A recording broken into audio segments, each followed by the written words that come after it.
Enterprise Jovi and head of consumer Ren. We just came from a trip, we just came back Saturday from a week and a half long trip in Silicon Valley. And we were fortunate to have been immersed in the current goings on in the 5G technology. And indeed, the experts in the Valley are saying that the first application for 5G would be B2B.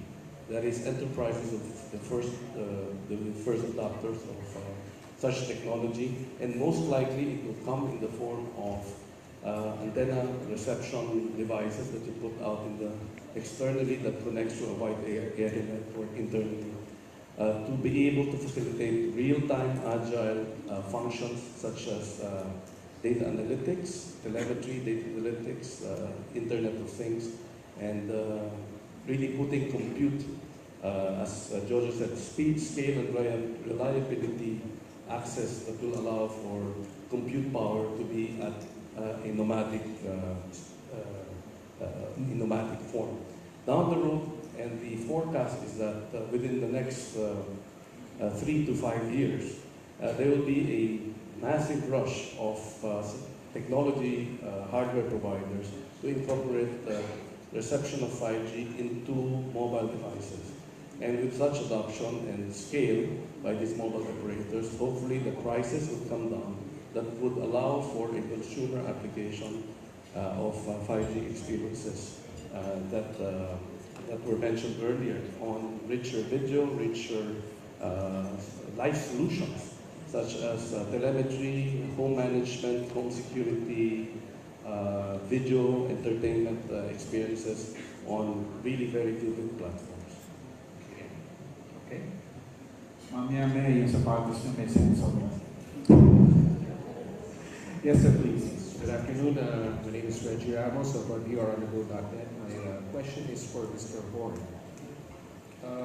Sir, you mentioned earlier that you are targeting, Smart is targeting 25 5G sites.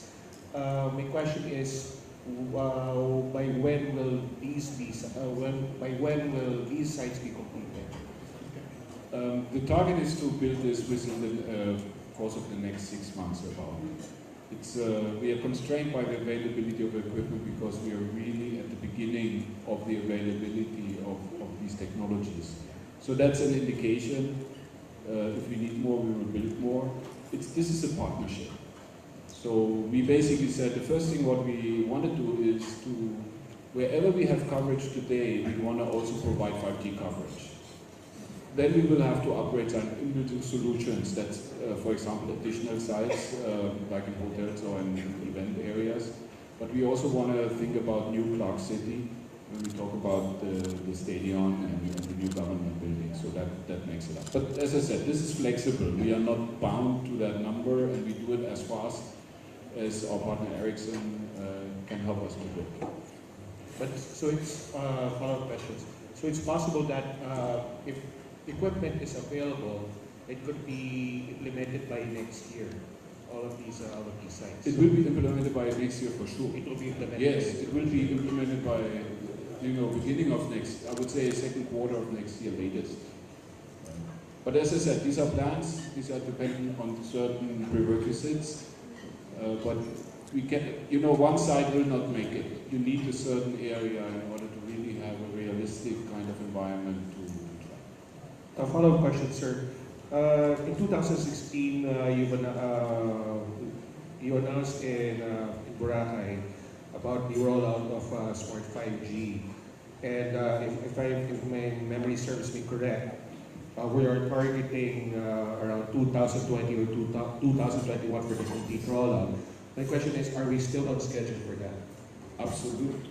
I mean, we said at that point in time that is actually part of our strategy, which was approved by the board in 2015, is that we want to be 5G ready by 2020 because we knew that this technology will be coming. Now, as Nunzio said before, it's going a little bit faster than all of us had hoped or expected. So it's just following. And we are saying, okay, we have to be the first to bring 5G here to the Philippines. And I think this is a moment of pride also to be able to say that it's not the first 5G city here in the Philippines only, it's one of the first 5G cities actually in the whole region, even in the world. And I think we have a mayor who is now the first 5G mayor, if I may say. One last question, sir. One last question, it can also be addressed to Mr. Alberto. Now that Clark is the first 5G city, do you have any other cities in the pipeline where the 5G technology can also be implemented? I'm not sure if you have to wait for for Clark to complete its facilities before you start with other cities. May I know if you have any other cities in mind where you want this to be implemented as well? The business model for 5G is actually to address speed, scale, reliability requirements in a place that has density. So when you have a proliferation of density of users, use it in a wireless environment, you actually have a degradation of service. If you have a number of users in one served by a particular subset, actually 5G bridges that need by giving a lot more throughput to the network. Now, having said that, the priority, of course, is to look at area where we have densification, and that's typically these are parks that have, as we have seen President Vince Dizon articulate earlier, they have a vision of a smart city, if not a smart environment, not only on business investors, but people who are actively locating here as a, they're really encouraging a smart lifestyle of connected everything, right? From connected vehicles, connected devices, IoT, connected homes, and all that sort. Now, when you find that kind of environment plus densification, these are the priority areas. So you could imagine areas like the Central Business District would be an ideal location for 5G. I would not think of the areas where we have wide dispersal of users would be best served still. There will be sufficient capacity and quality and reliability under an expanded 4G rollout, which we are doing. And thankfully, if you have read the recent reports, I think we've, kudos to our network colleagues, I think they've done a wonderful job the last year and a half in making sure that our 4G network is really cutting edge and comparable now with the rest of the world, having come from a challenged quality environment a few months back. Maybe you'd like to add to that? Oh, I think this is right. I think there will only be one first, right? So by that we can say that Clark is the first city. Of course, we will not limit our rollout on Clark, but here's where we stop. And the other plans we will tell you when we know, when we publish it. In the meantime, siguro kailangan gumawa tayo ng t-shirt para kay Neil Garbo na first 5G mail. Sorry for that. Next question, please. Yes. Mike, please. Yes. Hi, Jing Garcia from the Manila Times. For Ericsson, regarding the final release of the 5G standard, how confident are you that this will be the standard that will be compatible to everything that will come in when 5G finally arrives? Can you also explain to us what are other things that they are waiting for the final release? Yeah, it's a very complicated, no, not a complicated question, but leave the time. Yes, it is the standard. So what we are testing here and piloting with Mark is perfectly in line with the standard that we will develop around the world. And obviously that's very important because in order to make 5G kind of accessible to everyone, then you need to follow the standard. That's the only way to get the cost down.